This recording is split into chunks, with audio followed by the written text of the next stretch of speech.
আসলে পাগলের বেশে সেই ব্যক্তি ছিলেন শাহ আমানত হুজুর কেবলা।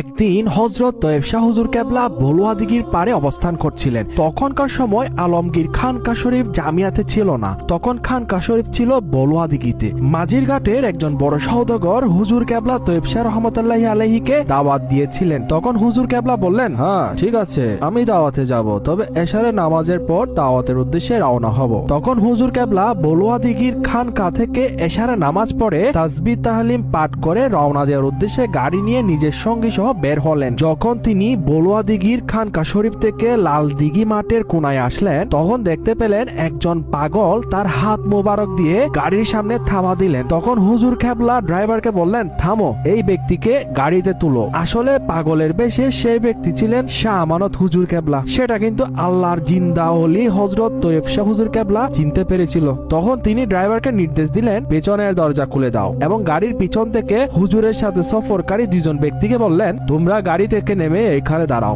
অপেক্ষা করো। তখন ওই দুইজন ব্যক্তি বললেন, হুজুর, এই ব্যক্তি তো পাগল আর শরীর তো অপরিষ্কার। তখন হুজুর কেবলা বললেন, চুপ থাকো। তখন সেই পাগলকে গাড়িতে বসানো মাত্র তিনি ঘুমিয়ে পড়লেন। তখন হুজুর কেবলা ড্রাইভারকে নির্দেশ দিলেন, দাওয়াতে আরো 2 ঘন্টা পরে গেলেও চলবে, তুমি এই জায়গা থেকে সম্পূর্ণ 2 ঘন্টা ধরে গাড়ি চট্টগ্রাম শহরের ঘোরাতে থাকো, ঠিক 2 ঘন্টা পর এই জায়গায় আবার আসবা। তখন ড্রাইভার নির্দেশ মতো গাড়িটি শহরের আনাচে কানাচে ঘোরাতে ঘোরাতে ঠিক 2 ঘন্টার পর আগের জায়গায় নিয়ে আসলেন। তখন ড্রাইভারকে বললেন, দরজা খুলে দাও। তখন সেই পাগলবেশী ব্যক্তিটি গাড়ি থেকে নেমে হযরত তয়েব শাহ হুজুর কেবলাকে সালাম দিয়ে পিছনের দিকে চলে গেলেন। তখন হুজুরের সাথে থাকা সেই দুইজন সফর সঙ্গীকে বললেন, গাড়িতে উঠো, এবং তাদের বললেন, তোমরা কি এই ব্যক্তিকে চিনেছো? তখন তারা বলল, হুজুর, আমরা কিভাবে চিনবো? তখন হুজুর বললেন, তাহলে শুনো, ইনি হচ্ছেন চট্টগ্রাম শহরের কুতুব হযরত শাহ আমানত রহমতুল্লাহি আলাইহি। তিনি সম্পূর্ণ 1 বছর না ঘুমিয়েছিলেন, এবং তিনি এমন একজনকে খুঁজছিলেন